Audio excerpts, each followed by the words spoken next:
Fala galera, e aí, tudo bem? Espero que estejam todos bem. Níger aqui de novo e não teve jeito, o pessoal me escolheu para ser o host aí dos bastidores. Então hoje vocês vão vir comigo, que eu vou mostrar para vocês como que é o processo de gravação que a gente tem toda semana para levar para vocês aí o culto no domingo. Então, vambora.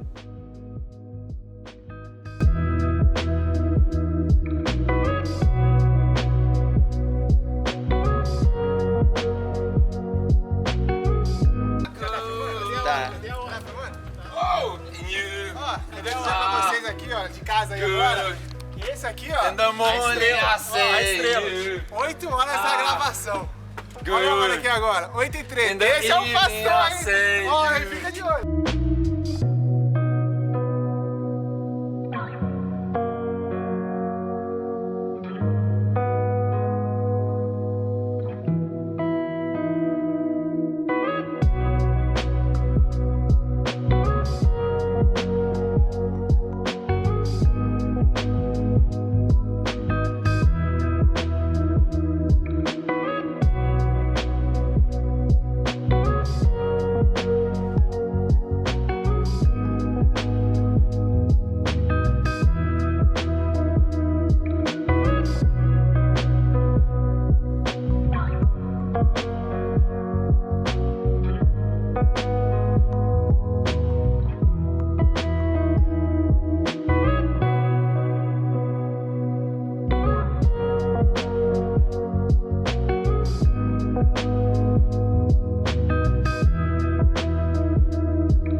Everlasting one, nothing else compares to knowing you. You're the living God, and my soul it longs to be with you, Lord, your love is like a waterfall. Lord, your love is like a flowing stream. And whenever I'm feeling dry, I come to the river of life.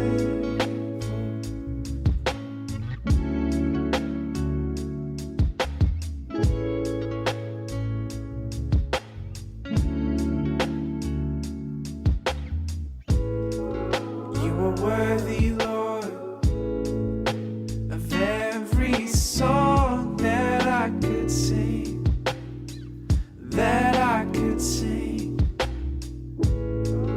and my heart cries out, God, I need you more than anything, 'cause your love is like a waterfall. Your love is like a flowing stream. And whenever I'm feeling dry, I come to the river of life. Oh, come to the river of life. As the deer pants for the waters, so my soul longs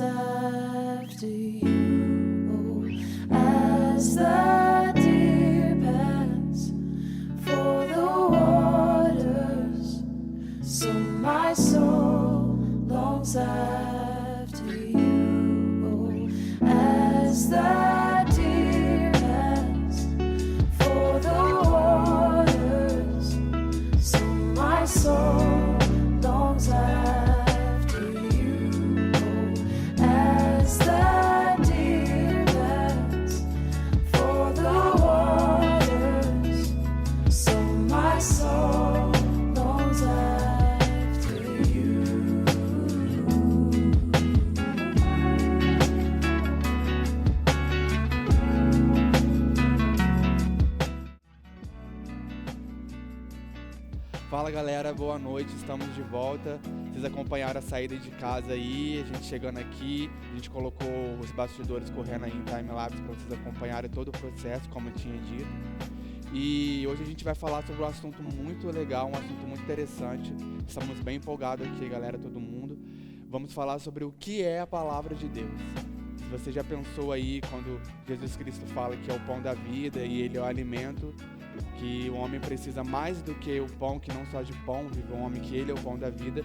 Então é um momento para vocês descobrirem o que ele quis dizer com isso. Então agora a gente vai ter um momento de oração, depois vai entrar o louvor e depois o Pedro vai entrar aí com a mensagem sobre o que é a palavra de Deus. Espero que vocês gostem, é isso aí.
Sua história, a sua cruz.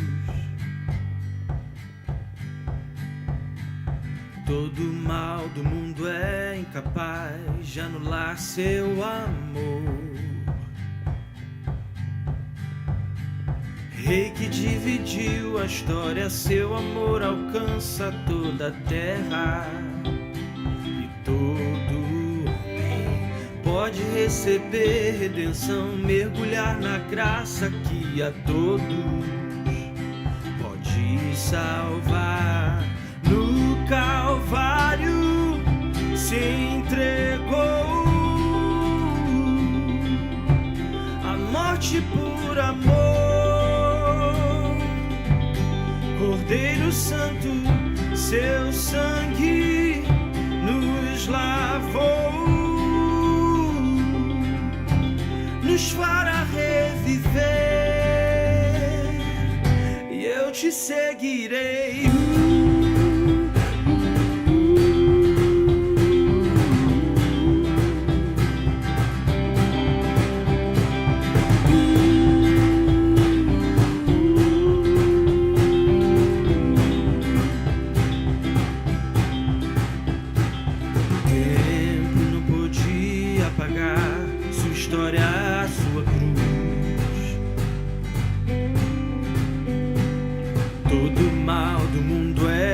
capaz de anular seu amor. Rei que dividiu a história, seu amor alcança toda a terra.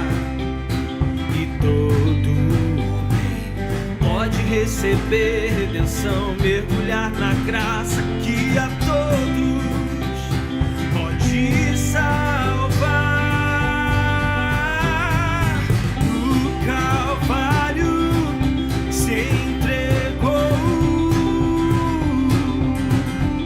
a morte por amor. Cordeiro Santo, seu sangue nos lavou, nos fará reviver. E eu te seguirei. No Calvário se entregou, a morte por amor. Cordeiro Santo, seu sangue nos lavou, nos fará reviver. E eu te seguirei.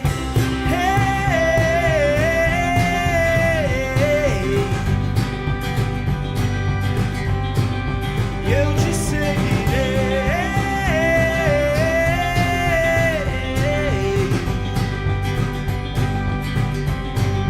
E eu te seguirei.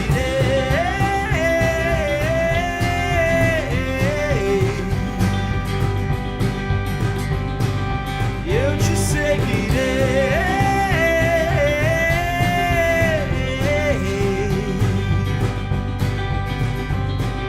E eu te seguirei.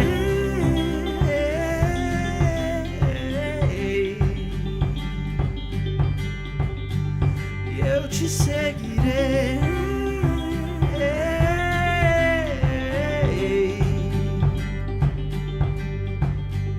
E eu te seguirei.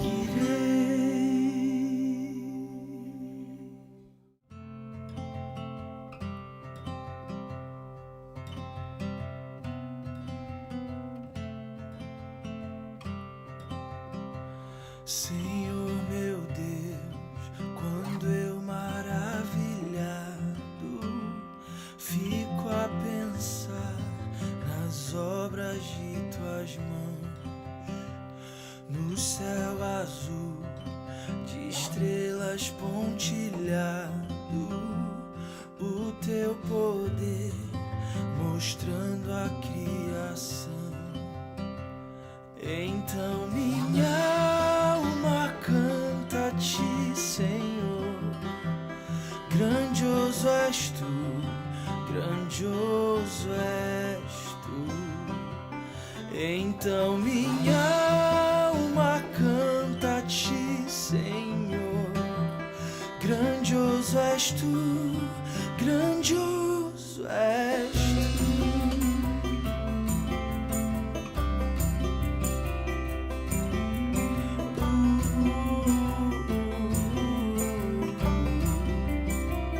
Quando eu medito em teu amor tão grande, teu filho dando ao mundo pra salvar, na cruz verteu seu precioso sangue, minha alma pôde assim purificar. Então minha alma canta a ti, Senhor. Grandioso és tu, grandioso és tu. Então minha alma canta a ti, Senhor. Grandioso és tu, grandioso és tu. E quando enfim Jesus vier em glória e ao lar celeste então me transportar, adorarei prostrado e para sempre.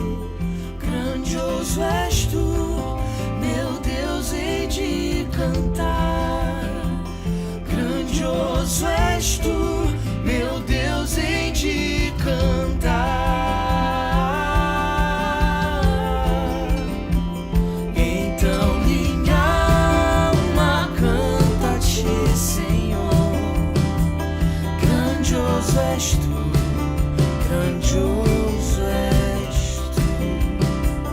E então minha alma canta a ti, Senhor. Grandioso és tu, grandioso és tu.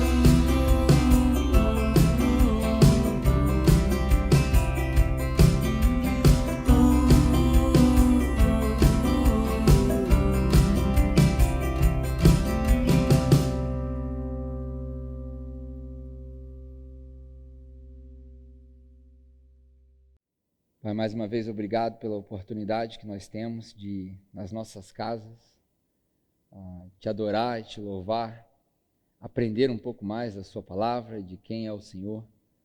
Obrigado, Pai, pela nossa comunhão, obrigado pelo sentimento que nós temos de saudade uns dos outros.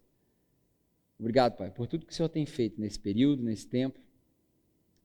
Hoje, em especial, eu quero te pedir que o Senhor abençoe a palavra que vai ser pregada, que ela possa desconstruir algumas coisas, mas ao mesmo tempo providenciar uma fundação sólida, um fundamento sólido para todo aquele que resolver confiar no nome de Jesus.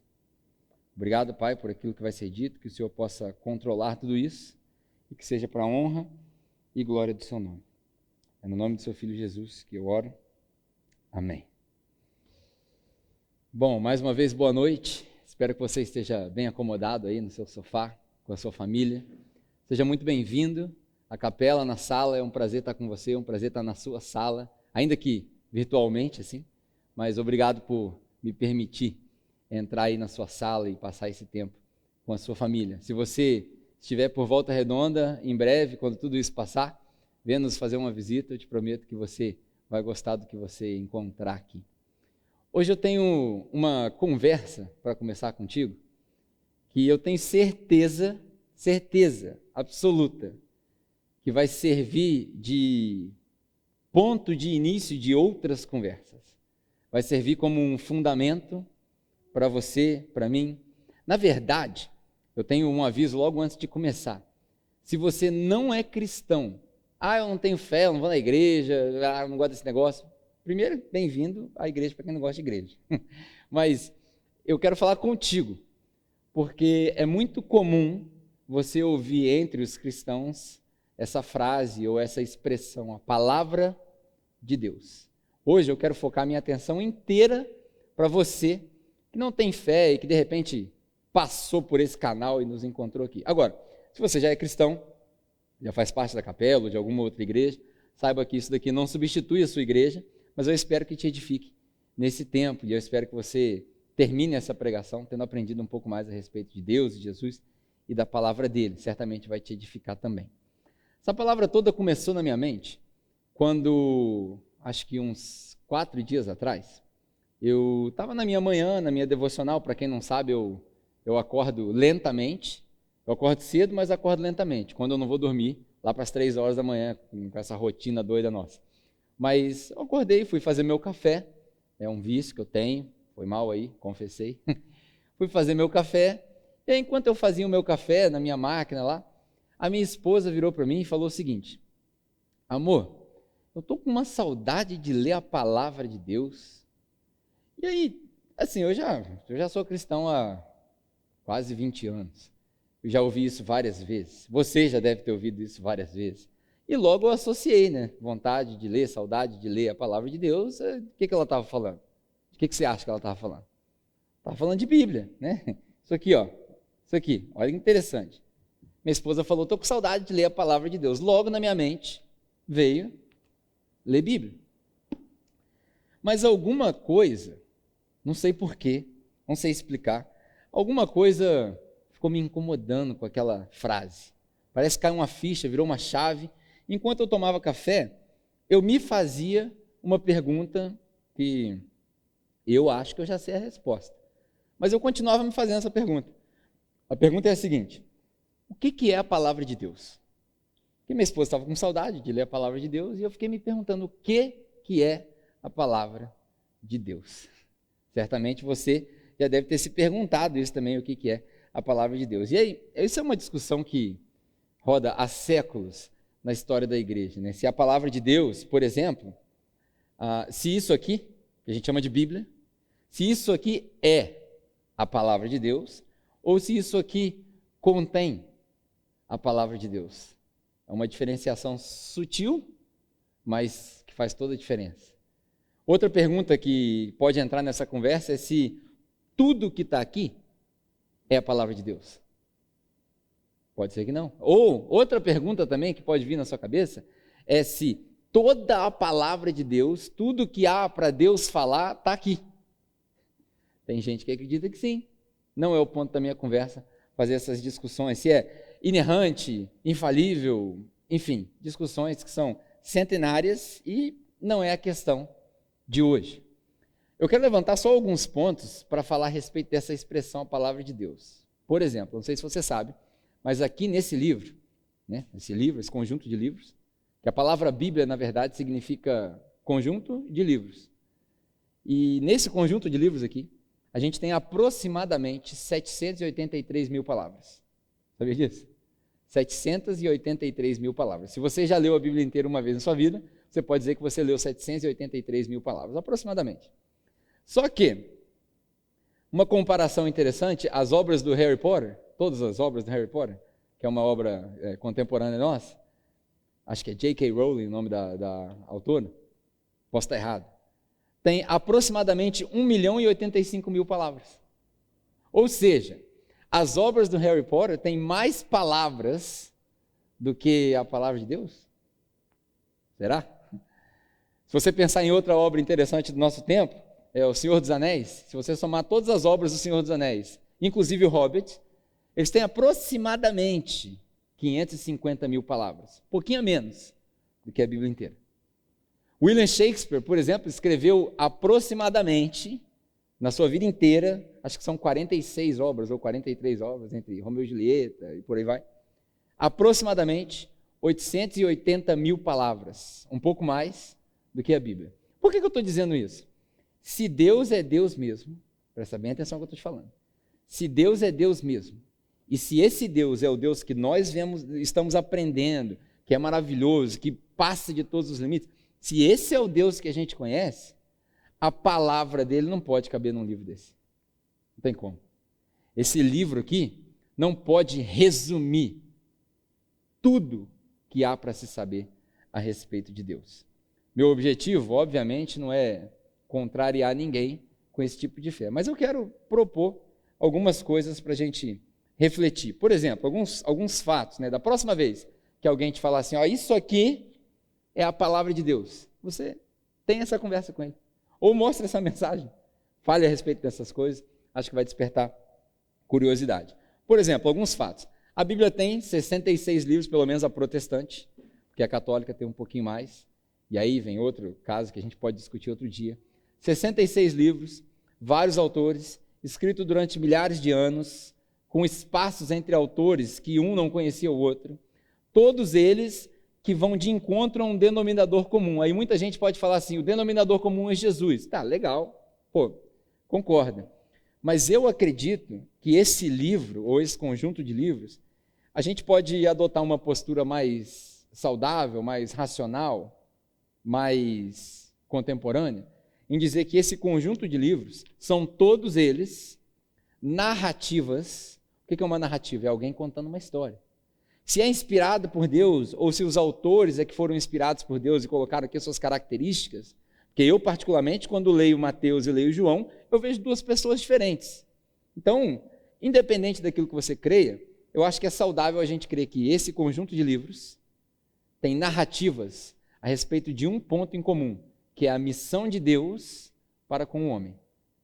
Um tempo atrás a gente discutiu missiologia, e aí a gente falou que a missão de Deus é quando Deus vem ao encontro do homem, isso está desde o começo da criação acontecendo e acontece até hoje. Talvez você, assistindo isso agora, esteja achando que isso é uma coincidência, e eu quero afirmar que no mistério do universo que a gente não consegue compreender, isso é Deus trabalhando num ponto que talvez venha convergir em você, entendendo quem Ele é e a missão dele para contigo. Outras pessoas chamam isso daqui de Bíblia Sagrada. Bíblia Sagrada, conjunto de livros sagrado, intocável. Eu não quero de maneira nenhuma desrespeitar o termo sagrado, claro que não. Mas eu quero mais uma vez te propor algumas perguntas para te fazer pensar. A Bíblia é sagrada para quem? Talvez para nós. Talvez para nós ela é especial. Mas será que a gente pode dizer que o Alcorão é sagrado também? Porque para os muçulmanos ele é sagrado. Para os hindus, a Shruti, que é o conjunto das Vedas, as 4 Vedas que falam a respeito da criação, é sagrado. Para os budistas, se eu não me engano, o nome do livro dos budistas é Triptaka, eu acho, posso estar errado. Para eles, aquele livro é sagrado. Para outras religiões, em outros locais, em outras constituições, o livro deles é que é sagrado. Será que nós somos os únicos? E será que chamar a Bíblia de Bíblia Sagrada não cria uma certa exclusão? Talvez o próprio Jesus tenha interpretado de uma outra maneira. E para isso, eu quero te chamar para fazer um exercício hoje. Hoje nós vamos fazer uma viagem. E eu estou amando isso, porque é um assunto que eu adoro. Mais uma vez, eu quero deixar bem claro, não estou desrespeitando a Bíblia, nem a religião de ninguém, eu amo a Bíblia. Inclusive hoje, nós vamos usar textos que estão aqui nessa Bíblia para justificar o que eu estou falando. Eu amo a Bíblia. E eu quero te chamar para 3 textos, e depois desses 3 textos eu vou te apresentar um último. Os 3 primeiros estão no Novo Testamento. O último está no Antigo Testamento, de propósito. Os 3 primeiros textos vão falar a respeito do que é a palavra de Deus. Então, se você estiver aí com a Bíblia no seu colo, na sua mesa de café, né, no seu sofá, porque posso falar um negócio para você? Eu sei que você está sentado de pijama com cobertor no colo e que você não estava adorando com a mão para alta, porque não é assim. Eu sei, na minha casa, quando a gente está assistindo o culto, minha filha corre para lá, a Isabel chora, minha mulher faz janta. Eu sei o que você está fazendo. Então, eu tenho certeza que provavelmente a Bíblia não está aí no seu colo. Então, para ser realista, acompanhe aqui a leitura que a gente vai fazer dos versículos, depois você procura na sua casa ou no seu celular, na sua Bíblia. O primeiro texto que nós vamos ler está no Evangelho de João. Evangelho de João, no primeiro capítulo, os 3 primeiros versículos. Só isso, bem rápido. João, que é o 4º livro do Novo Testamento, no primeiro capítulo, do versículo 1 até o versículo 3, que, na verdade, são versículos que inspiraram uma música que nas igrejas a gente canta muito hoje em dia. É a música, no início eras a palavra, com Deus o Altíssimo. O que é isso? Isso é João, capítulo 1, do versículo 1 até o versículo 3. Vamos ler rapidinho, e aí eu vou falar algumas coisas a respeito deles para te falar o que é a palavra de Deus. Diz assim, João 1, de 1 a 3. No princípio era aquele que é a palavra, ou o verbo, talvez sua tradução seja o verbo. Ele estava com Deus e ele era Deus. Ele estava com Deus no princípio, ele repete a primeira frase. Todas as coisas foram feitas por intermédio dele e sem ele, nada do que existe teria sido feito. Nesses 3 versículos, o apóstolo João dá uma ideia de algumas coisas. A primeira delas é que essa palavra, esse verbo, que no grego a palavra é logos, e aí eu vou te explicar por que eu estou usando essa terminologia para você entender. João quer dizer que, primeiro, esse logos, esse elemento que ele está descrevendo, é pré-existente. Antes que tudo fosse criado, ele já era com Deus e ele também era Deus. Então vem um mistério aí de quem era a palavra, não era, mas ele é pré-existente, eterno, sempre existiu, não foi criado. Além disso, ele dá uma ideia de pessoal, porque ele fala, ele era com Deus. E como a gente interpreta Deus como uma pessoa, se você tem dificuldade de interpretar Deus como uma pessoa, eu te recomendo a ler o livro A Cabana ou assistir o filme A Cabana. Você vai ver lá Deus se manifestando em várias formas de pessoas. Mas ele fala, ele era com Deus. E essa expressão era com, no grego, é a mesma expressão que a gente usa quando a esposa vem encontrar o esposo e um vai de encontro ao outro. Então, dá uma ideia de pessoalidade, se é que isso é uma expressão. E também dá uma ideia de que o próprio logos, esse elemento, ele é o instrumento da criação, porque por causa dele, assim diz aqui nesse texto, todas as coisas foram criadas. Aí você pergunta, da onde que João tirou essa ideia? Bom, João, Porque a gente tem que acostumar a dizer que João diz, não a Bíblia diz, porque a Bíblia é papel e letras escritas. João, o apóstolo, diz através das palavras dele, inspiradas por Deus, ou palavras de Deus mesmo na boca dele, ele diz que, da onde que ele tirou isso? Provavelmente ele podia estar pensando em várias coisas. Ele podia estar pensando, só para você entender rápido, ele podia estar pensando num filósofo da época chamado Filo, que também atribuiu esse termo logos a um universo com duas realidades.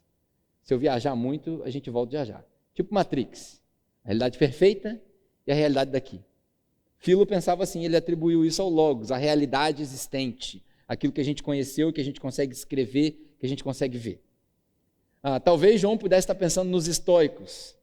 O povo da filosofia estoica pensava que logos era tudo que era racional, a razão, o substantivo razão resumia a palavra logos. Então, tudo que explica a ordem natural das coisas, por que o planeta gira nessa velocidade, por que o sistema solar é assim, por que o universo é assim, todo o conhecimento que eles tinham acesso naquela época era que os estoicos atribuíam isso ao logos. Eu podia estar pensando, por exemplo, nos judeus. Quando os judeus leem o texto de João, eles provavelmente associam o início com Gênesis, que Gênesis, logo no primeiro capítulo, você lê, no princípio, Deus criou os céus e a terra, e ele disse, haja luz, e houve luz. Você conhece a história. Talvez ele estivesse pensando nos judeus, e pensando nos judeus também, quando ele lê palavra, logos, porque essa palavra em grego, logos, assemelha-se muito a quando a gente lê os profetas, Isaías, Jeremias, Ezequiel, que diz que a palavra de Deus veio ao profeta tal. Talvez tudo isso misturou na cabeça de João, e ele escreveu que no princípio ele era a palavra, e a palavra era com Deus, e a palavra era Deus, e tudo foi feito por meio dele. Talvez. Eu, Pedro, particularmente acho que João vai além. O evangelho de João é um evangelho meio chocante. Por quê? Primeiro que ele é diferente de Mateus, Marcos e Lucas. Eu não sei se você sabe, mas o único original dessa história toda é Marcos. E mesmo assim a gente não sabe se foi Marcos que escreveu, muito provavelmente foi ditado por Pedro. Então começa a bagunçar a nossa cabeça. E aí, Mateus e Lucas provavelmente copiaram o material de Marcos. Aí vem João, que escreve um evangelho muito depois deles, que na verdade nem sabia se ia virar evangelho ou não. E ele escreve de uma maneira diferente. Ele não fala de como Jesus cresceu, ele fala nada disso. Ele começa com a identidade eterna de Jesus. E ele é chocante por quê? Porque João, logo nesses primeiros versículos, ele fala o que a palavra de Deus não é. Eu fico abismado, porque João devia ser um cara muito abusado. Ele vira e fala assim, se a gente pudesse transcrever isso daqui para a linguagem de hoje, tá? João capítulo 1, versículo 1 até 3. Se fosse para expandir um pouco mais a conversa, João falaria assim, olha só, a palavra de Deus não é sabedoria acumulada, por exemplo. Eu vivi muito, eu tenho muita sabedoria acumulada. Vários povos, várias gerações. Não é sabedoria acumulada. A palavra de Deus não é tradição judaica. Nossa, isso era chocante para o público de Jesus. Por quê que não é tradição judaica? Porque a gente vai ver o contraste entre a lei, a Torá e aquilo que Jesus fala. Jesus falava, vocês ouviram dizer, eu porém vos digo. Então, João fala, a palavra de Deus não é tradição judaica. E aí, para acrescentar isso, eu vou te dizer, não é tradição egípcia, não é tradição inca, não é tradição maia, não é tradição mesopotâmica, não é tradição da Babilônia, não é tradição de sabedoria de gregos e romanos, não é tradição de americanos ou russos, não é tradição e conhecimento da geração dos baby boomers, dos Gen X, Y, Z, Alpha, não é millennials, não é nada disso. A palavra de Deus não se resume em nada disso. Aí João, na maestria dele toda, ele fala, a palavra de Deus, além de não ser nada disso, também não é isso aqui. Uau! A palavra, João está falando, no princípio, ele era o Logos. E o Logos era Deus. Sabe qual que é o problema de muito religioso hoje? Achar que isso aqui é Deus. Isso aqui não é Deus. Isso aqui é um livro. Um livro fantástico, com informações cruciais para a nossa fé. Mas não é Deus.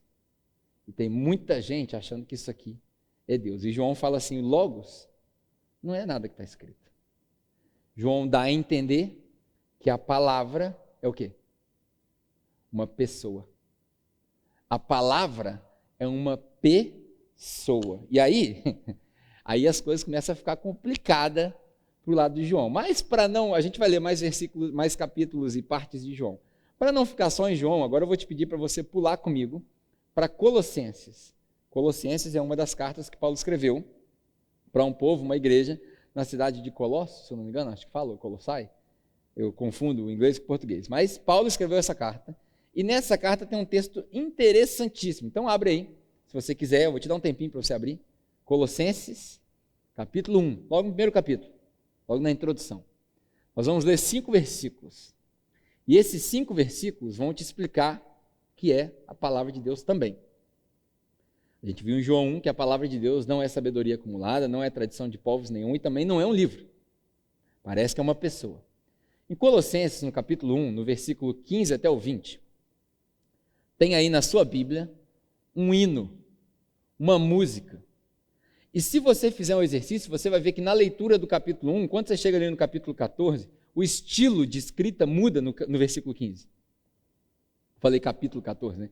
No versículo 14 do primeiro capítulo, do 14 para o 15, você vê que o estilo muda. E aí, a maioria dos teólogos respeitados já chegou à conclusão de que esse trecho, do 15 ao 20, é uma música, é um hino. Está aí o poder doutrinário das músicas. A gente sempre diz aqui na capela que a música, a doutrina, ela precisa ensinar como fazer as coisas, ela precisa ensinar a respeito de Deus. A música precisa me converter. Não é só cantar musiquinha, bater palma, não. A música precisa falar comigo. A música é a pregação cantada. E Paulo, aqui ninguém sabe se esse hino foi, se é um hino autoral de Paulo, vai que Paulo escrevia música, né? Sei lá. Vai que Paulo é igual eu. Eu cheguei aqui cantando hoje, vai saber. Diz que Paulo e Silas cantavam na prisão, então pode ser que seja o caso. Ninguém sabe se foi Paulo que escreveu. Ninguém sabe se Paulo pegou, é muito provável que Paulo tenha pego uma canção conhecida daquela época e meio que adaptou aquela canção. Ninguém sabe se Paulo editou aquilo ali, ou é muito provável, e aí você vai assustar agora, é muito provável que esses 5 versículos tenham sido acrescentados aí na sua Bíblia, depois que essa carta ficou pronta. Quando ela ia passando de mãos em mãos, porque naquela época, não sei se você sabe, não tinha e-mail, não tinha mensagem de texto, não tinha WhatsApp, não tinha nem Xerox, né, que a gente fala no Brasil, né, Xerox? O pessoal da produção aqui é Xerox que fala? Xerox, né? Mas não é Xerox, é Xerox, ok? Então aprende Xerox. Não tinha cópia, não tinha fotocópia, não tinha scanner. Então os caras tinham que reescrever à mão. E é muito provável que ao longo do tempo isso daí foi adicionado. Por que eu estou dizendo isso? Esse hino, ele fala de um negócio que aqui na capela a gente tratou há 2 semanas atrás. Cristologia. Cristologia, o estudo do Cristo. A gente falou sobre isso no nosso grupo de discipulado interno aqui. E os teólogos dizem que esse texto aqui, assim como Filipenses, capítulo 2, quando fala a respeito de Deus se esvaziar de si mesmo, são textos de uma disciplina que eles chamam de alta cristologia. O que é alta cristologia? É nada mais, nada menos do que aquilo que a gente fez 2 semanas atrás. É começar tudo que tem a ver com teologia a partir de Jesus Cristo. É aí que a gente entende que cristologia não é uma disciplina da teologia.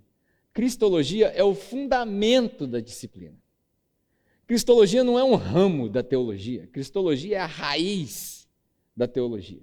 Tudo começa em Jesus Cristo. Então o texto que está aí, Colossenses capítulo 1, do versículo 15 até o 20, é o que a gente vai ler, e aí eu vou fazer mais alguns comentários. Lembrando que a minha ideia é te mostrar o que é a palavra de Deus. Que ela não é fruto de conhecimento acumulado, não é sabedoria de povos, não é um livro, e parece, até então, que é uma pessoa. Vamos lá, Colossenses, capítulo 1, do versículo 15 ao 20. Eu vou ler só ressaltando as coisas importantes do texto. Ele é a imagem, já começa aqui, ele é a imagem. Lembra quando Deus criou o homem? Se você nunca leu Bíblia, você já ouviu a historinha? Que Deus formou o homem do barro? E ele fala assim, façamos então o homem a nossa, o quê? Fala aí, você que está no sofá aí. Vamos fazer aquela brincadeira das igrejas que a gente não gosta, agora que a gente está só em família, ninguém vai pegar a corona de ninguém. Pega na mão do irmão do seu lado aí. Eu achei que eu nunca ia falar isso. Cutuca o irmão do seu lado aí e fala assim, Deus criou o homem o quê? A imagem e semelhança. Mas, olha que coisa louca que é a Bíblia. Ao passo que a Bíblia mostra para a gente em Gênesis, no capítulo 3, que Deus criou o homem à imagem e semelhança, o próprio Deus fala para o povo dele não fazer imagem. Não é para fazer imagem, porque não tem como representar Deus numa imagem feita por mãos. Aí Paulo escreve para nós nesse texto de alta cristologia que Jesus, ele é a imagem. Só que ele é a imagem do próprio Deus. Ele é uma boa imagem. Uma imagem do próprio Deus. Se você quiser saber assim, como que é Deus, é só olhar para Jesus. Mas hoje a gente não consegue ver Jesus. O pouquinho que você achar aqui no Evangelho de João, Mateus, Marcos e Lucas, já é o suficiente. Já vai conseguir ver. Como que eu vejo Jesus? A imagem de Deus está em Jesus. E aí o texto fala, ele é a imagem do Deus invisível. Certamente quando eu chegar no céu, eu vou chamar Paulo. Eu vou falar assim, Paulo, o que você tomava antes de escrever, mano? Na época, não sei se tinha coisas entorpecentes, mas como que faz a imagem do negócio invisível? Não tem como.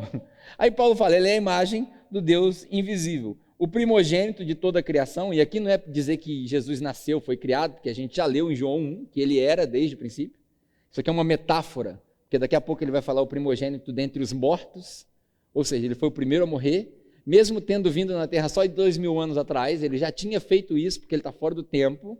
Olha quanta loucura que a gente precisa imaginar. Eu lembro que, acho que semana passada, ou 2 semanas atrás, eu preguei uma mensagem chamada A Idiotice da Páscoa. Então a gente precisa aprofundar o nosso pensamento para chegar perto do entendimento do que é a palavra de Deus. Ele é o primogênito de toda a criação, pois nele, como a gente já leu, foram criadas todas as coisas, nos céus, na terra, visíveis e invisíveis, tronos e soberanias, poderes e autoridades. Aqui é Paulo fazendo uma brincadeira com aquilo que é tangível e aquilo que é intangível, né?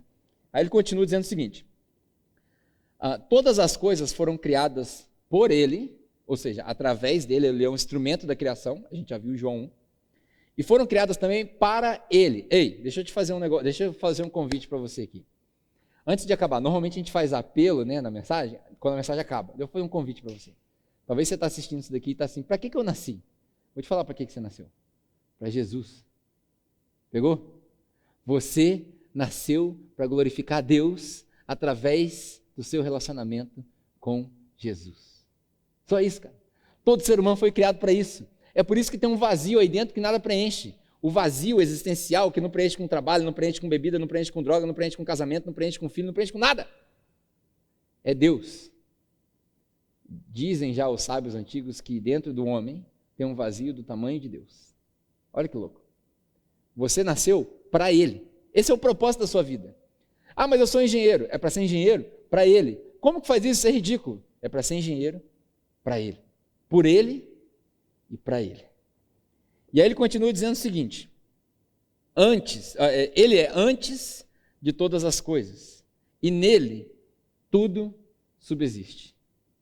Essa frase é interessante, ele é antes de todas as coisas, e nele tudo subsiste. No final desse texto, no versículo 20, você vai ver que ele também vai reconciliar todas as coisas. Olha que interessante, ele é antes, ele é agora, e ele é no futuro. Ele antecede, tudo subsiste nele e ele reconcilia no futuro. Ele é o passado, ele é o presente e ele é o futuro. A imagem do Deus invisível é isso. Ele é antes, ele é agora e ele é depois. Ele é o alfa e o ômega. Ele é o princípio e o fim. Esse é Jesus. Tudo subsiste nele. Ele é o cabeça do corpo. E aí, esse hino foi escrito quase como uma rima, né? O versículo 15 e o 16 combinam, o 17 é uma transição. O 18 e o 19, que é onde eu estou lendo agora, combinam de novo, e o 20 uma conclusão. É uma música. Aí ele diz aqui no 18, ele é o cabeça do corpo, que é a igreja é o corpo, é o princípio e o primogênito, a gente já falou sobre isso, primogênito entre os mortos, para que em tudo, ele tenha a supremacia. Pois foi do agrado de Deus que nele, Jesus Cristo, habitasse toda a plenitude. Cara, tudo que a gente já discutiu sobre Deus, tudo que Deus é, tudo, não tem como descrever. Tudo entra num vácuo assim, ó. Gostou do efeito? E cabe em Jesus. Olha que doideira. Esse é o Jesus Cristo. Nele habitasse toda a plenitude, e por meio dele ele reconciliasse consigo todas as coisas, e aí a gente já viu esse dualismo, as que estão na terra com as que estão no céu, as visíveis e as invisíveis, estabelecendo paz pelo sangue derramado na cruz. Paz. Há um tempo atrás eu preguei uma mensagem sobre o que é paz. Shalom, que os judeus usam, que vai além de tranquilidade, que é plenitude em tudo, saúde, que tudo vá bem com você financeiramente, na sua saúde, nos seus relacionamentos, paz. Enfim, quando a gente lê esse texto de Colossenses, eu, pelo menos, percebo um monte de coisas. Uma delas é a seguinte, que Jesus, isso que está descrito aqui, Jesus é o presente de Deus para a humanidade.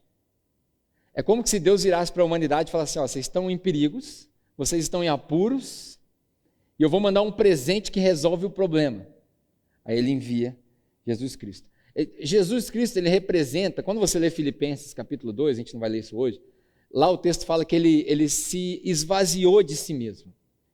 A minha analogia na minha fala seria o seguinte, Jesus se despiu da sua glória e se tornou como nós, para que nós, vestidos da glória dele, nos tornássemos como ele.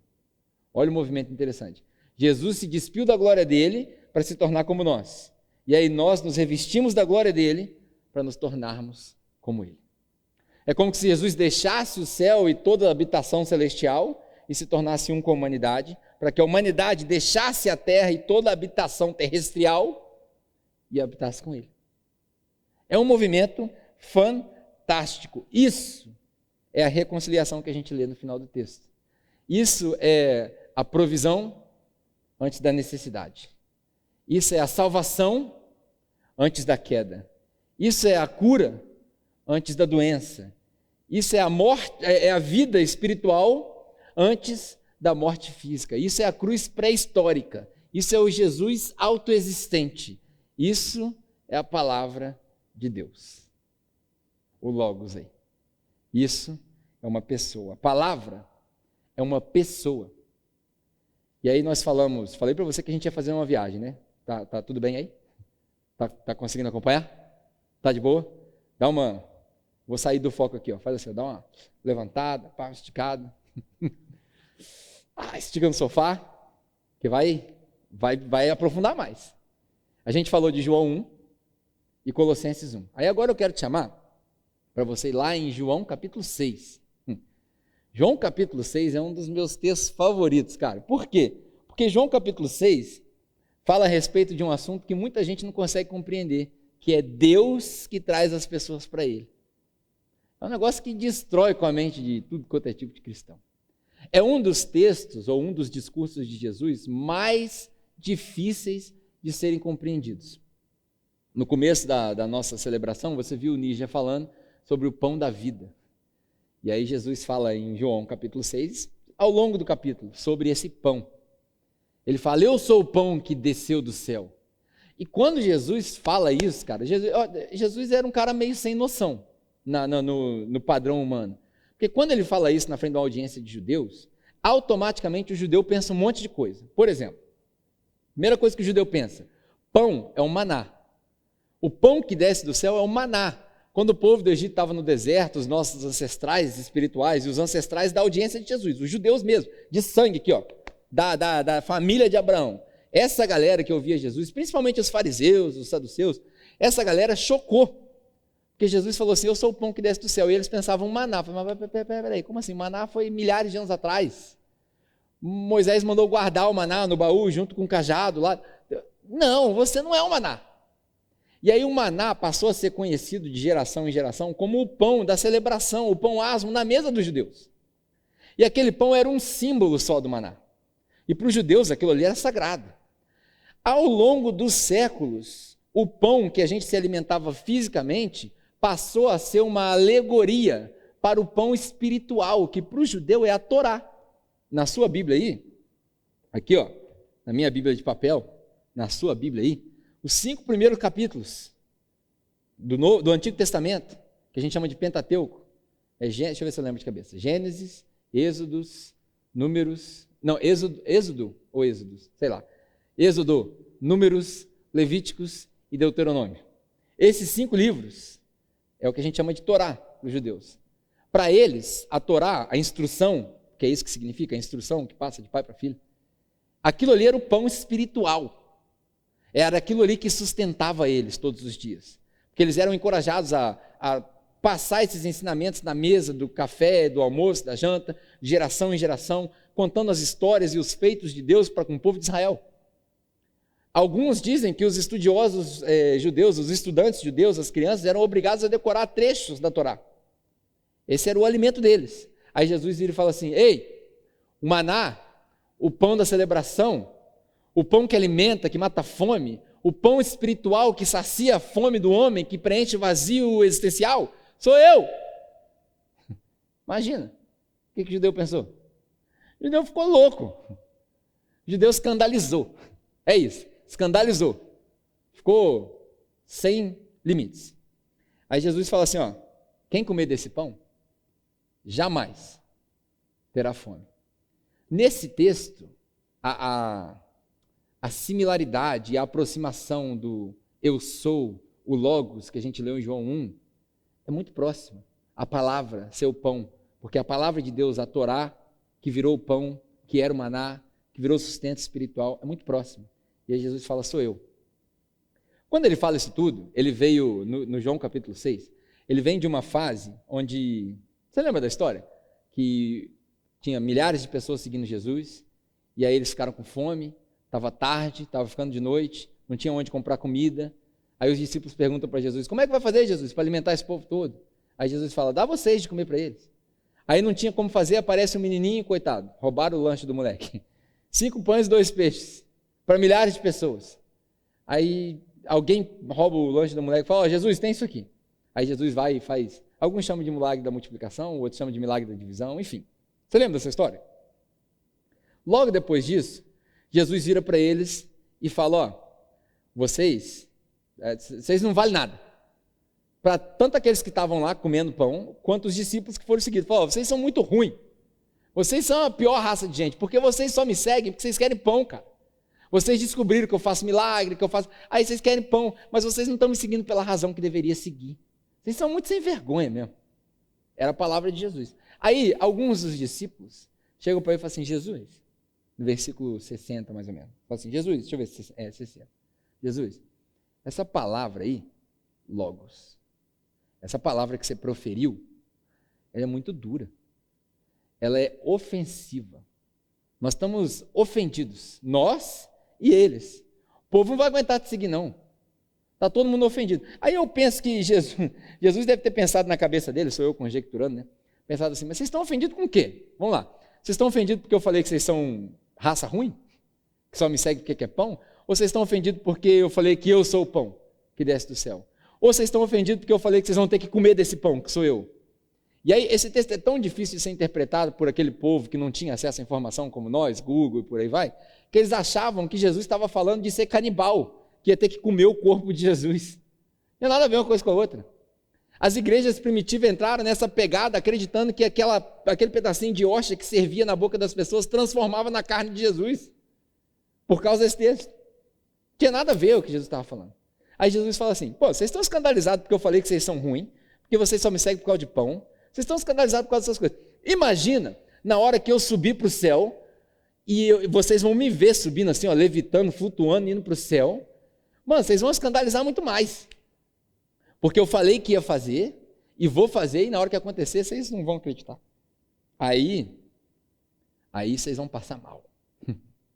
Jesus fala para os caras, ó, vocês não entenderam nada.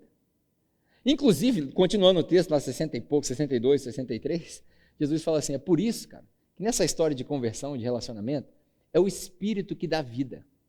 A carne não ajuda em nada. Ou seja, você tem Bíblia na sua casa, mas você não teve uma revelação, você não tem fé. Ler esse livro aqui é só mais um livro, cara. E eu vou te adiantar, um livro bem chato e um livro bem sem sentido, porque você precisa aprender a ler Bíblia. Tem várias coisas que repetem, a ordem cronológica não é a que está aqui. Cara, esse livro aqui é muito difícil de ler, se você não tiver uma revelação. Se você quiser interpretar naturalmente, é isso que Jesus fala para Nicodemos. Certa vez, lá em João capítulo 3, a gente já falou de 1, agora no 3, lá em João capítulo 3, Jesus fala assim, Nicodemos, você precisa nascer de novo, nascer da carne e do Espírito. Ou seja, o Espírito é que dá vida, a carne não ajuda em nada. E aí Jesus, depois de falar isso, fala assim, ainda tem gente no meio de vocês discípulos, agora não estou falando com a multidão não, tem gente no meio de vocês que não vai acreditar nessa parada? Você tem noção? Tem gente no meio de vocês que não vai acreditar. A palavra já tinha sido dura. Aí Jesus fala assim, ó, para andar comigo, mano, só se o Pai arrastar mesmo, porque ninguém vem por livre e espontânea vontade. Já tinha sido dura, agora piorou mais ainda. Aí o que acontece? No versículo 67, se eu não me engano, aí de João 6, está escrito ali, João disse para nós, que muitos desistiram de seguir Jesus. Falaram, não vou com Jesus mais não. Essa palavra aí é muito pesada, mas muito pesada mesmo. Aí Jesus, aproveitando o ensejo, vira para os discípulos e fala assim, vocês não vão não? Mas Jesus não estava com medo deles irem. Na verdade, eu acho, aí é só a minha opinião, tá? Eu acho que Jesus botou até uma pilha para provocar mesmo, para ver quem era quem. Se bem que Jesus já sabia quem era quem. Mas ele olha lá dentro do olho dos caras e fala assim, vocês não querem ir embora também não? Tem certeza? Esses dias eu preguei uma mensagem aqui que eu falei assim, desvia enquanto é tempo, mano. Porque Jesus vai cobrar. Desvia enquanto é tempo, mano. Vai viver a vida, esquece. Acho que Jesus falou mais ou menos isso daí. Aí olha como que Pedro responde. Pedro dá uma resposta que isso daqui, se você não estava prestando atenção até agora no que eu estou falando, porque eu sei, eu já devo estar falando por uma meia hora. Se você não estava prestando atenção no que eu estou falando, para e presta atenção no que eu vou te responder agora. Pedro vira para Jesus e fala assim, mas para quem? Para quem nós iremos? Se só o Senhor, só tu, tem as palavras de vida eterna. Oh, glória! Cara, quem lê esse texto sabendo o que está se passando aqui, não consegue não perceber que Deus e Jesus são a mesma coisa. Porque Pedro, olha só, João está contando para nós, através do relato dele, que Pedro escolheu cuidadosamente essa palavra. Quando a gente lê em português, não faz a menor diferença, passa despercebido. É um capítulo grande, 70 e poucos versículos, se não me engano. Passa despercebido. Mas eles estão falando desde João capítulo 1 sobre o Logos, a palavra. Aí Pedro vira para Jesus e fala assim, mas Jesus, para quem? Note que não é para onde. Porque a gente canta uma música nas igrejas também, é para onde iremos nós? Não é para onde, mano, é para quem? É como se Pedro estivesse falando assim, Jesus, ninguém prega o que você prega, mano. Essa autoridade que você tem aí é de outro mundo. Eu não sei de onde veio, não veio dos ensinamentos, como a gente já falou, não veio da sabedoria, não veio dos judeus. Ninguém tem essa autoridade, isso aí tem que ser do céu. Essa autoridade sua é diferente. Para quem nós vamos? Porque ninguém tem as palavras. E aí quando ele usa essas palavras, olha só, logo no versículo 60, o próprio Pedro, muito provável, o próprio Pedro falou assim, essa palavra foi dura, ele usou logos. Mas agora ele fala assim, para quem eu vou, se só tu tem a rema, ou em grego, para pronunciar certo, rema. Só tu tens as palavras de vida eterna. Só que rema é diferente de logos. E ele usou cuidadosamente isso, porque ele quer mostrar alguma coisa para nós no texto. E ele fala, a palavra de vida eterna. Se fosse para ler em grego, você leria assim, Aionos Zoe Rema. Mais coisa interessante para você aprofundar. Olha, isso aqui é um estudo bíblico riquíssimo. Aionos. Onos de tempo. Estações. Fases. Ai. Fora. Então, o eterno vai além da nossa definição de eterno. É aquilo que está fora da nossa contagem de tempo. E aí Pedro fala assim, para quem que eu vou correr? Se só tu tens as palavras manifestas que estão fora do nosso cosmo geográfico e temporal. Não tem para onde ir, mano. Não tem para onde ir. E aí a conversa continua, até interessante que ele fala assim, a gente escolheu te seguir. E aí Jesus fala assim, escolheu nada, foi eu que escolhi vocês não entenderam nada. Mas essa pergunta, para quem nós iremos, cara, ela mostra algumas coisas. Por exemplo, Pedro tinha acesso ao Logos. Ele tinha acesso à palavra escrita. Ele tinha acesso, como diz um amigo nosso, ele tinha acesso à palavra encadernada. Mas tem hora na vida do cristão que a palavra encadernada já não é o suficiente. Estou falando mal da Bíblia? De maneira nenhuma. Mas tem hora na vida do cristão que se a palavra encadernada não virar a palavra encarnada, aí não adianta nada, você não consegue ter recurso, a vida não anda. Meu amigo, tem hora que na vida do cristão, se a palavra que está escrita não deixar de ser a palavra escrita e passar a ser a palavra viva, não adianta. Não adianta. Tem hora na vida do cristão que se a palavra não deixar de ser um livro e passar a ser uma pessoa, você não vai ter relacionamento. Por quê? Porque ninguém se relaciona com palavras numa folha de papel. A gente se relaciona com pessoas. A palavra de Deus é uma pessoa. Jesus Cristo. Só Ele diz que Ele é a palavra. Só Ele. E aí a gente falou de João 1, Colossenses 1 e João 6. Você tem paciência para falar mais um? Tem? Tem moral? Então abre aí sua Bíblia agora no livro do Antigo Testamento. Isaías, capítulo 55. Eu prometo que eu vou ler o capítulo rapidinho. Isaías, capítulo 55. Eu preciso ler para você, porque faz parte do contexto. Eu escolhi esses textos de propósito. 3 no Novo e um texto do Antigo. Para te provar que antes que isso aqui fosse escrito, porque enquanto Isaías está profetizando, ele não está escrevendo. Isso aí foi ser escrito depois, pelo menos, ainda que imediatamente depois dele ter falado. Quando Isaías, ou seja lá quem escreveu Isaías, colocou essas palavras na ponta da tinta, ou na pedra, seja lá onde que ele colocou, nos papiros, cara, eles não tinham noção que isso aí ia virar um texto idolatrado. Aquilo era instrução, era uma profecia. E eu creio que Isaías, 700 e poucos anos, se eu não me engano, antes de Jesus, ele via pela fé a profecia de alguém que vinha, mas ele não sabia. Isaías, Jeremias, Ezequiel, Daniel, Sofonias, Amós, essa galera não sabia quem era Jesus. Moisés, José, ninguém sabia quem era Jesus. Eles tinham uma esperança. É por isso que Hebreus a gente lê os caras pela fé, pela fé, pela fé. Nós podemos ver, a gente tem acesso, está escrito para nós, e aí a gente nem lê, que é o mais ridículo de fazer, a gente não lê, que sabe meditar, aprender e aplicar. É um absurdo. Eles não sabiam quem era. Eu acredito que Isaías estava tendo uma visão do futuro. Vem aí alguém. E aí, Isaías 55. Isaías é cheio de texto messiânico, que a gente chama, mas o 55 é lindo. Olha só o que ele diz. Logo o primeiro versículo, você precisa guardar isso aí, primeiro versículo, beleza? Olha só. Isaías 55, eu vou ler do 1 ao 9, e aí a ênfase é só do 10 ao 13, e aí a gente acaba. Vai ser rápido. Do 1 ao 9 primeiro. Venham, todos vocês que estão com sede. A gente vai cantar uma música na igreja em breve, que é assim. All who are thirsty, come and drink. A gente está traduzindo essa música. Bonita. Venham, todos vocês que estão com sede, venham às águas. E vocês que não possuem dinheiro algum, venham, comprem e comam. Venham, comprem vinho e leite sem dinheiro e sem custo. Veja que tem uma visão utópica do mundo aqui. Por que gastar dinheiro naquilo que não é pão? Oh, talvez isso aí seja uma palavra para você hoje, hein? Por que gastar dinheiro com aquilo que não importa, mano? Por que gastar dinheiro com aquilo que não é pão? E o seu trabalho árduo naquilo que não te satisfaz. Escutem bem e comam o que é bom, e a alma de vocês se deliciará na mais fina refeição. Deem ouvidos e venham a mim, ouçam-me, para que a sua alma viva. Eu farei uma aliança eterna com vocês, e essa aliança é contigo. Essa aliança é contigo. Ah, mas isso aí é Antigo Testamento, Pedro. Você não sempre fala que não é para nós e tal, papai. Eu sei, é para os judeus.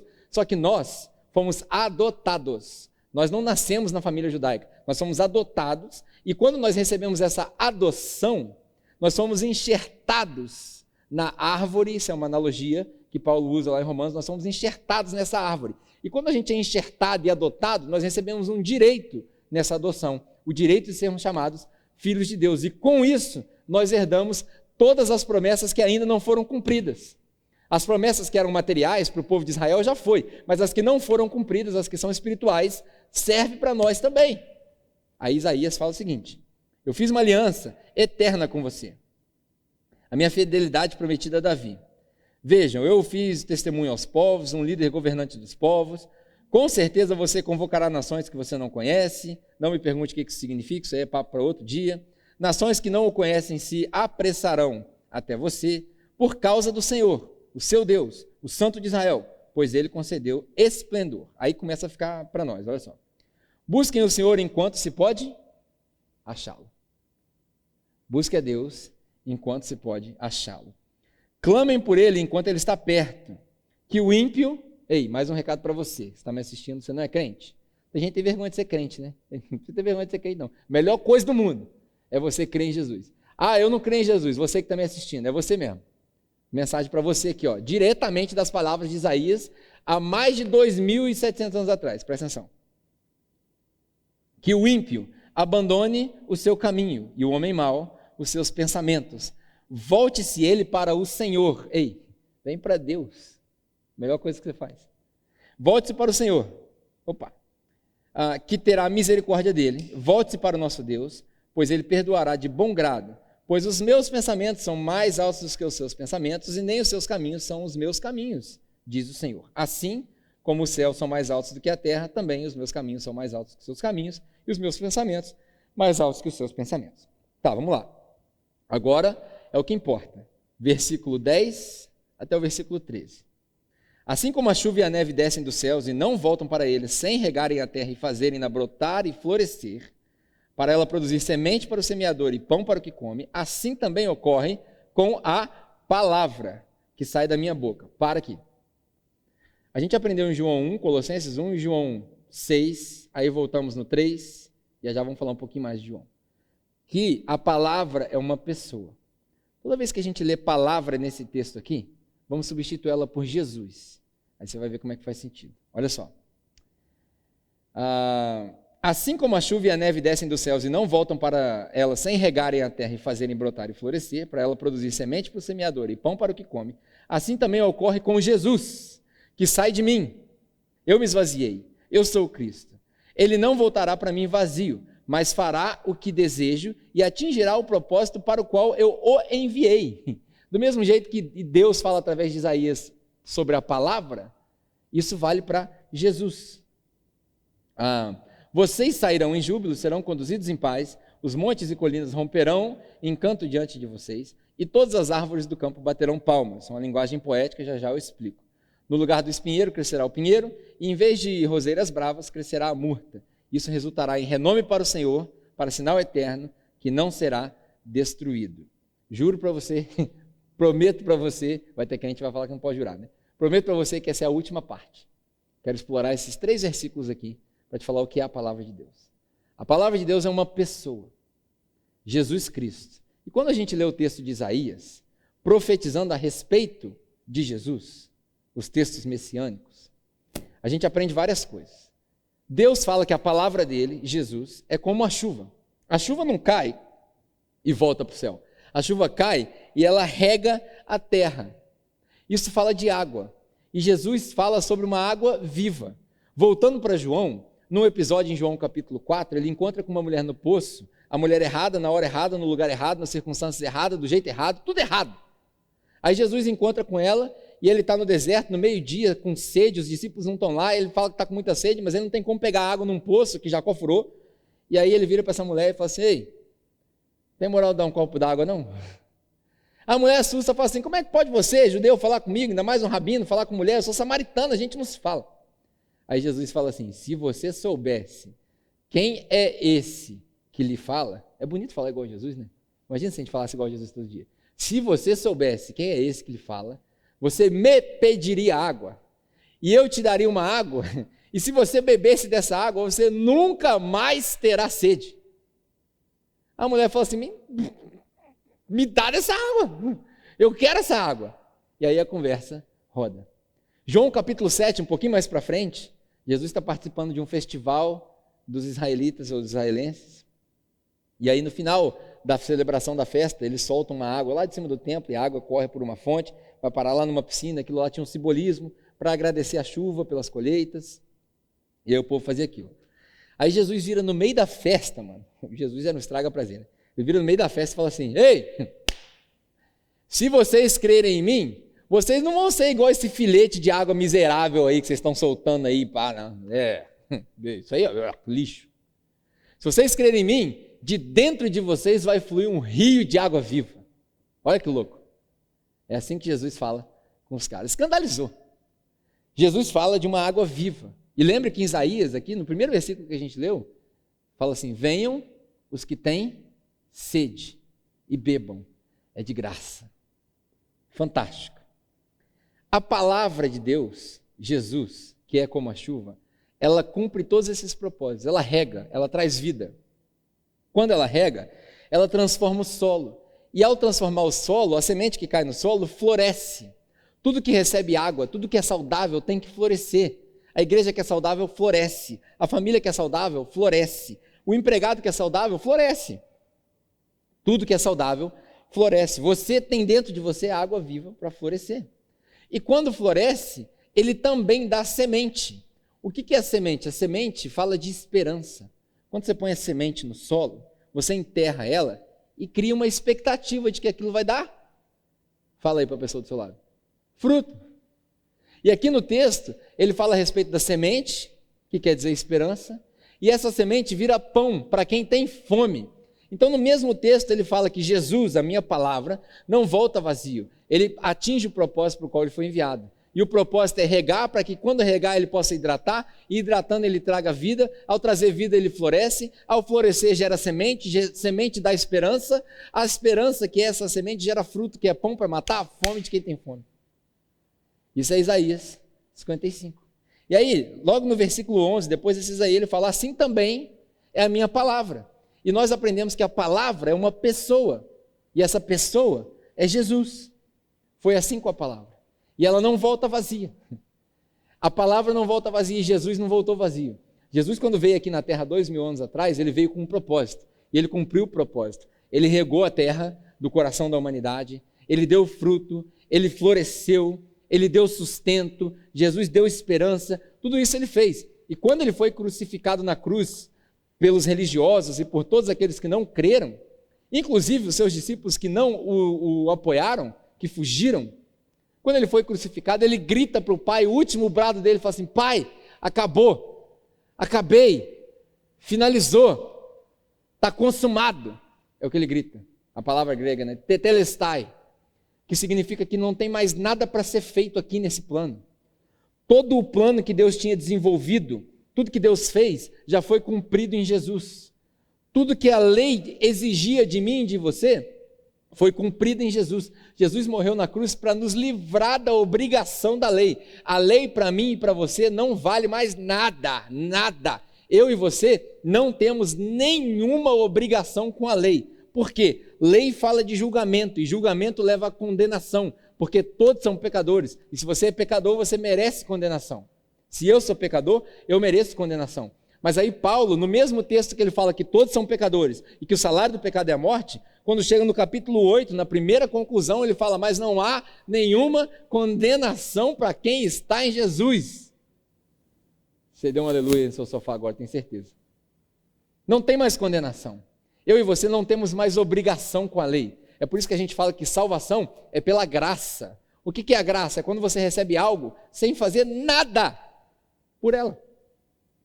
É por isso que a gente diz que não tem nada que você possa fazer para Deus chamar mais, e também não tem nada que você possa fazer para Deus chamar menos. Esse é o texto de Isaías 55. Sabendo que a palavra de Deus não é sabedoria, não é acúmulo, não é um livro, não é tradição de povos, que a palavra de Deus é uma pessoa, e essa pessoa é Jesus Cristo. Se você colocar sua fé em Jesus, que eu já te falei isso umas 3 vezes aqui, se você colocar sua fé em Jesus, o que vai acontecer? E aí eu estou profetizando aqui com as palavras que já foram profetizadas por Isaías. Versículo 12 e 13 de Isaías 55. Se você colocar sua fé em Jesus, por mais que as circunstâncias falem o contrário, é isso aqui que vai acontecer, presta atenção. Você vai sair em júbilo, você vai ser conduzido em paz, os montes e as colinas romperão em canto diante de vocês, e todas as árvores do campo baterão palmas. Isso é uma linguagem poética para dizer o seguinte: o sobrenatural vai ultrapassar o limite do natural. O natural vai se render ao sobrenatural. Ei, eu não sei você, mas nesse período tem muita gente em casa, e se você parar para analisar a história da igreja, todas as vezes que Deus falou de maneira drástica com a igreja, o povo estava dentro de casa. Quando mandou praga para matar o povo do Egito, Deus falou assim: fica dentro de casa e passa o sangue do cordeiro, quem estiver dentro de casa não morre. E aí eu não estou fazendo brincadeira de política, nada disso. No evento de Pentecostes, quando o Espírito Santo é derramado sobre toda a alma, estava todo mundo aonde? Em casa. Você sabe o que a casa está fazendo com a gente? A casa está nos forçando a largar religião, largar ritual, largar coisa supérflua e nos relacionar com Deus. Quantos de nós, eu e você aqui, a nossa igreja, quantos de nós não estão experimentando momentos com Deus que a gente já não tinha há anos? Eu tenho uma convicção aqui no meu espírito que no nosso meio, aqui na nossa igreja local, talvez você está assistindo, não faz parte da nossa igreja, mas aqui na nossa igreja local, tem gente nesse exato momento, dentro de casa, preso, aflito, constrangido, que está escrevendo canções que vão virar louvor. Pega isso aí, na hora que acontecer você vai falar que eu profetizei. Isso é o sobrenatural reinando sobre o natural. Além disso, no lugar do espinheiro, crescerá pinheiro. É aquilo que eu falei, isso é uma linguagem poética para dizer que aquilo que é dor para você vai virar motivo de louvor. Como dizem os clichês cristãos, né? Aquilo que é um teste vai virar um testemunho. Você vai ver várias coisas acontecendo nesse tempo, e enquanto muita gente está sucumbindo ao medo, ao pânico, à doença, nós estamos crescendo, florescendo e temos paz. Essa certeza e essa fé que Isaías profetizou vão trazer duas coisas: renome para Deus. Está na hora de nós cristãos representarmos a Deus na moral. Como dizia o J. Quest, na moral. Está na hora, mano. Há muito tempo nós estamos brincando de igreja, nós estamos brincando com Deus. Acho que Deus cansou disso daí. E agora nós vamos sair de dentro das nossas casas lotado de Deus. Aí nós vamos representar Deus. Aí nós vamos ver os sinais eternos. Isso vai ser um sinal eterno, está aqui no último versículo. Um sinal eterno, impossível de ser destruído. Quando a gente se reunir nas igrejas agora de novo, cara, o nível de espiritualidade que vai ter aqui dentro vai ser triplicado comparado com as últimas vezes que a gente se reuniu. Por quê? Porque agora nós estamos percebendo que a igreja vai muito além daquilo que a gente entende. E se a igreja vai muito além daquilo que a gente entende, o que dizer da palavra de Deus que nos guia? A palavra é uma pessoa. Tudo isso aqui que eu falei para você, quem faz é uma pessoa. Jesus. E esse próprio Jesus, através das palavras de Paulo, diz que se você confiar nele com todo o seu coração e confessar com a sua boca, você vai ser salvo. Essa eternidade vai estar te aguardando. Essa certeza e essa calma você herda como filho de Deus. Para de viver em pânico. Para de viver desesperado, sem perspectiva. Agora é a hora. A palavra de Deus é uma pessoa. Minha oração para você hoje, ou por você hoje, é que você entenda, de uma vez por todas, que o que eu falei aqui não é um desrespeito à Bíblia, mas que ao mesmo tempo, a nossa fé não é baseada nisso aqui. Porque ninguém se relaciona com palavras num pedaço de papel. A palavra de Deus é viva. E isso aqui não está vivo. Isso daqui é um livro. A palavra de Deus é uma pessoa. Claro, a gente encontra informações a respeito dessa pessoa aqui. E é por isso que a gente ama isso. Mas a palavra de Deus é uma pessoa. Valorize a sua Bíblia sim, mas adore só a palavra de Deus viva, Jesus Cristo. Minha oração é que você se converta hoje a Jesus, não a Bíblia, não a religião. Eu não estou te convidando para uma religião, eu não estou te convidando para ir na igreja, eu estou te convidando a ter um relacionamento com essa pessoa chamada Jesus Cristo. Se esse relacionamento começa, a sua vida é transformada. E se você quiser entrar para esse negócio de igreja, você pode falar amém aí da sua casa. Vamos orar? Ai, Pai, obrigado pela palavra que a gente tem escrita, muito importante para nós. Mas obrigado pela revelação que o Senhor nos dá da palavra na pessoa de Jesus Cristo, que é a palavra viva. Obrigado, Pai, porque o Senhor nunca precisou que nós dependêssemos de algo que está codificado aqui. Mas o Senhor se revela aos simples. O Senhor se revela àqueles que não são nada, para confundir aqueles que acham que são alguma coisa. Pai, nesse momento eu oro por dois tipos de pessoas. Nesse momento. A primeira, aqueles que tinham se convertido à religião, à igreja e à Bíblia. Eu oro para que o Senhor desvie essas pessoas desse caminho e coloque elas no caminho de Jesus. E que todos esses acessórios, igreja, religião e Bíblia, sejam ferramentas para te conhecer mais e não ídolos. E Pai, eu oro também por talvez alguém que esteja nos assistindo e não tenha um relacionamento com Jesus. E eu não estou falando de clichê. Pai, eu estou falando do relacionamento que o Senhor tem comigo e eu tenho contigo. Que às 2 da manhã eu estou chorando na minha cozinha, adorando com música e com palavras e chorando nas palavras que eu leio nesse livro que falam a respeito de uma pessoa. É esse relacionamento que eu quero pedir para a minha igreja, para a sua igreja. Mas quando eu digo minha igreja, a capela. Esse ajuntamento local e para as pessoas que estão me assistindo. Pai, se apresenta para eles do jeito que for preciso, na linguagem que for preciso. Para o jovem, qual é? Para os mais velhos, boa noite. Traz paz. Nós precisamos da sua paz. Nós precisamos conhecer Jesus. Eu preciso conhecer mais de Jesus. Pai, obrigado pela oportunidade de expandir essa ideia e que o Senhor possa nos dar uma semana abençoada. Contigo, aprendendo mais e nos tornando mais como o Senhor. No nome do seu Filho Jesus é que nós oramos. Amém. Bom, espero que você tenha curtido. Fique aí com os avisos do nosso Superstar Ninja e até o próximo encontro. Valeu. Tchau, tchau. É isso aí, meus irmãos. Eu espero que vocês tenham sido abençoados e que vocês tenham entendido o que é a palavra de Deus. Se você quer saber mais sobre a capela, aqui embaixo na descrição tem todas as nossas redes sociais, o nosso site também está aqui.